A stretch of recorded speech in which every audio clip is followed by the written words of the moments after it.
My latest railway journey has taken me to Lockerbie Station in the county of Dumfries and Galloway in Scotland.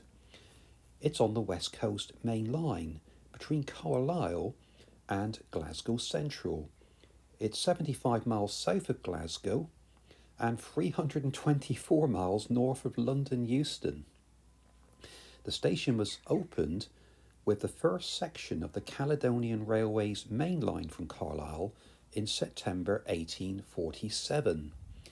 The line initially terminated at Beatock, but was completed through to Glasgow and Edinburgh early the following year.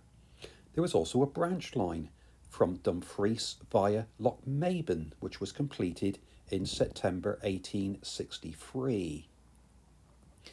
On the 4th of May 1882, an accident occurred when the branch service from Stranraer via the Dumfries, Lochmaben and Lockerbie Railway passed a signal and entered the station at 23:25.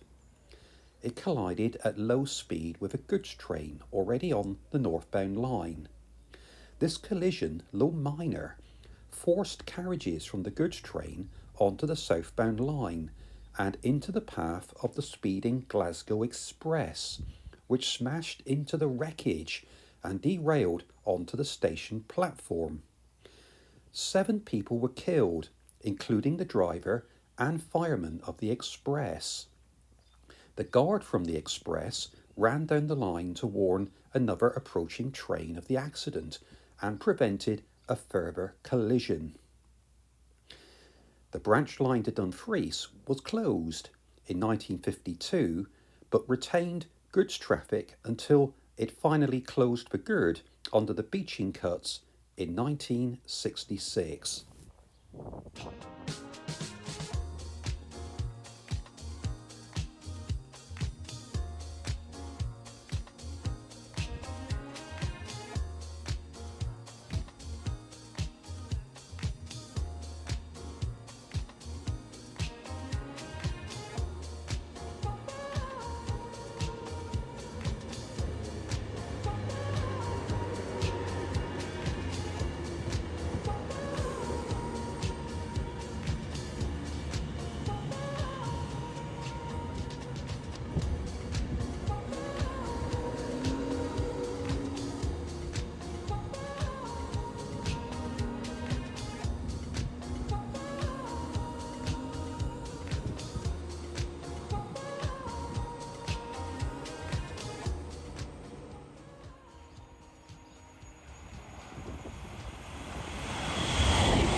Lockerbie Station is owned by Network Rail, but is managed on a day-to-day basis by ScotRail. And Lockerbie Station is unique in it's one of only 2 stations in the whole of Scotland that is managed by ScotRail, but doesn't have a ScotRail train calling at it. The other station being the newly opened Reston Station over on the East Coast Main Line. But also Dunbar, which is not being served by ScotRail at present as a result of the emergency timetable introduced by ScotRail in May 2022. The majority of trains calling here at Lockerbie are Transpennine Express, although today, the day of my visit, there's an industrial dispute affecting those services, so the majority of services calling here today are provided by Avanti West Coast.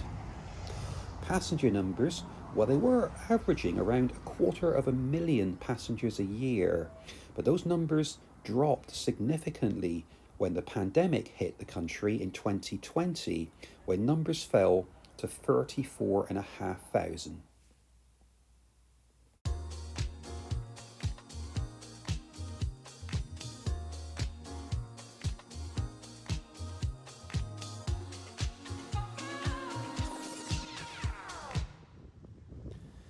Lockerbie is the first sizable town north of the Scottish border and is on the main road and rail routes between Glasgow and Carlisle.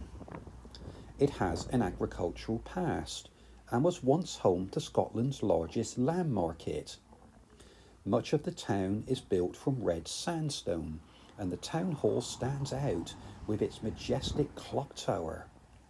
The local ice rink hosts top-class curling events, and at nearby Dalton Pottery, you can even paint your own pot to take home. There are various shops within the town, and a variety of places to enjoy a meal or a snack. In Drysdale Cemetery on the outskirts of town, there is a memorial garden that is a fitting and touching tribute to the victims of the 1988 Lockerbie air disaster. On the 21st of December 1988, a Pan Am flight from London to New York exploded over the town of Lockerbie. All 259 passengers on board the plane were killed, as well as 11 people on the ground, where houses were struck by debris. It remains to this day the biggest terrorist attack ever to take place on British soil.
There are two platforms at Lockerbie Station.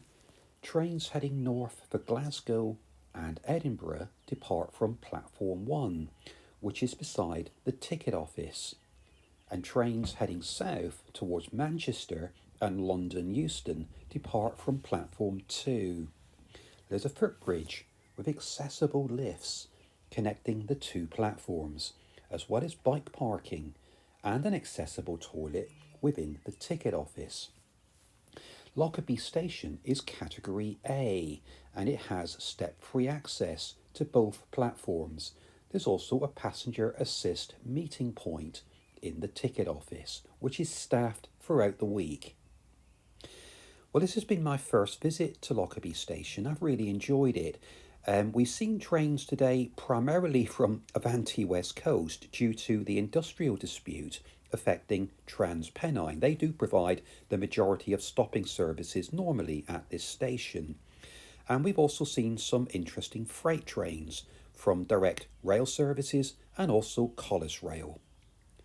I really hope you've enjoyed this video. Thank you ever so much for watching, and we'll see you again with another video very soon. Bye bye.